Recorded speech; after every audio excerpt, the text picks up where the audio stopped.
Nihao, salut à tous. Et il n'y a pas si longtemps, j'entendais une vidéo de quelqu'un qui se posait une des questions, pas des moins intéressantes, puisqu'il se demandait y a-t-il une réelle efficacité, malgré le fait de pratiquer depuis un petit moment? Est-ce que ce que l'on apprend dans les cours, que ce soit en self-défense, en arts martiaux, en sport de combat, a-t-on une assurance sur le fait que ce sera efficace dehors le jour J, le jour où on se fera attaquer? La question est plutôt légitime et c'est vrai qu'on est en droit de se poser cette question. Est-ce qu'on a une assurance sur le fait d'être efficace le jour où on sera attaqué? Alors la réponse est non. On n'a aucune assurance là-dessus.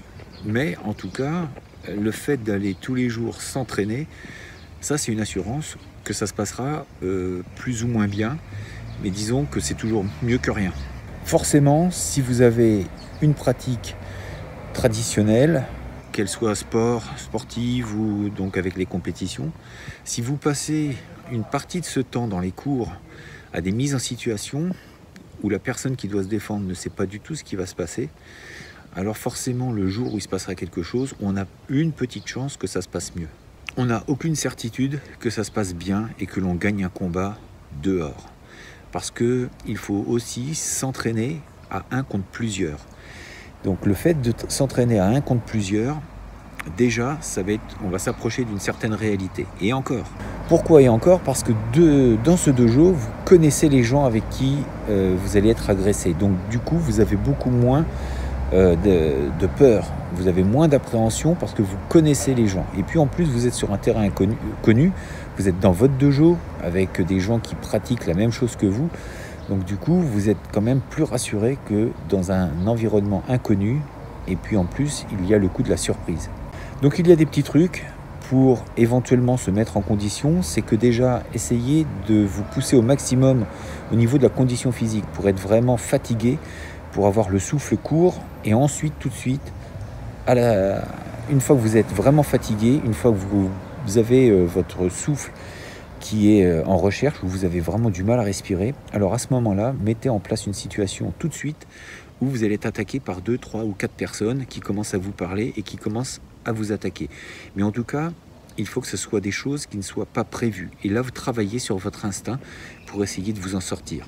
Et on n'en parle pas suffisamment, alors peut-être parce que c'est dans les arts martiaux, il faut faire le bonhomme, mais la fuite est aussi une solution. Si vous avez la possibilité contre plusieurs agresseurs, je vous conseille fortement de fuir.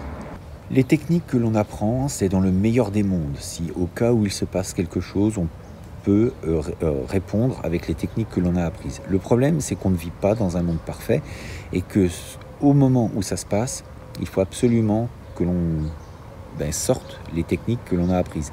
Et croyez-moi, ça ne sort pas comme ça. Alors vous allez me dire, alors pourquoi aller en cours, se fatiguer à apprendre des techniques qui ne vont pas sortir le jour où il le faut? Vaut mieux en faire plus que pas assez. Plus vous allez vous entraîner, plus vous allez vous mettre dans des conditions difficiles et vous allez prendre des coups, eh bien ce jour-là, il y aura un petit peu moins d'appréhension et vous serez susceptible de faire quelque chose, en tout cas de sauver votre peau. Donc ça c'est le premier paramètre, de ne pas croire que parce qu'on pratique, on va s'en sortir. Et puis la deuxième chose qui est non négligeable, et là qui n'a plus du tout cours par rapport à la sécurité ou à la préservation de son bien-être ou de sa personne, mais c'est simplement de se dire aussi que l'art martial ne sert pas qu'à ça. Si vous avez une bonne attitude, déjà vous évitez énormément de problèmes.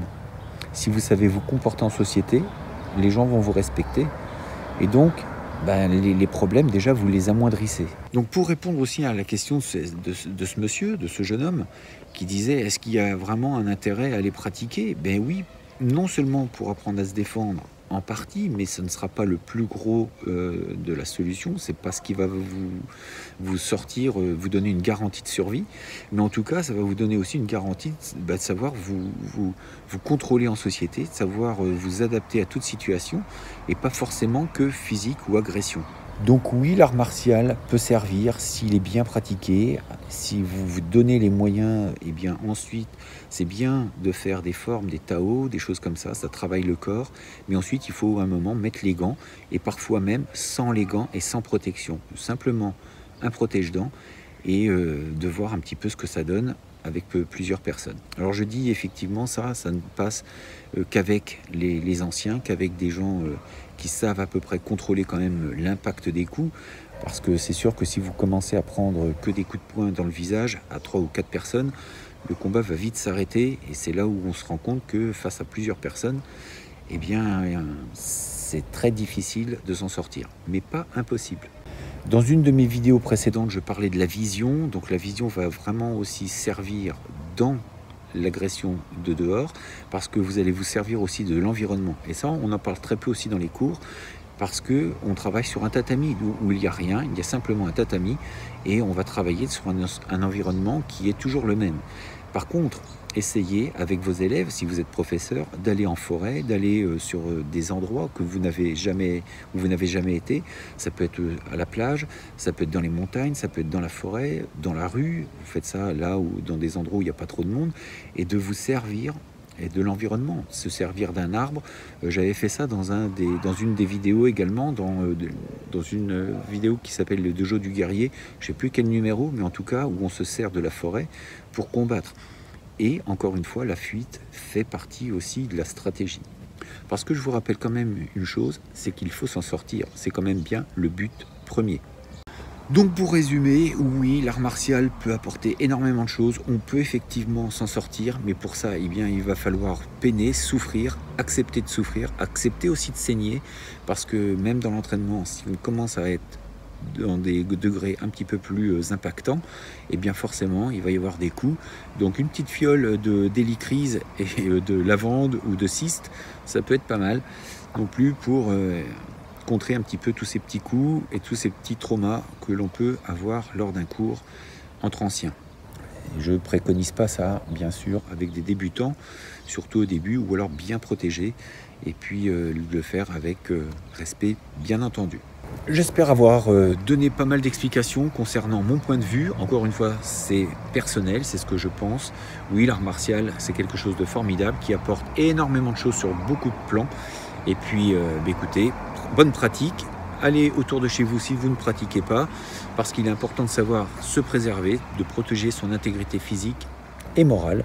Et puis, je vous dis à très bientôt. D'ici là, restez fort, restez beau et surtout, restez bienveillant. Ça Etienne.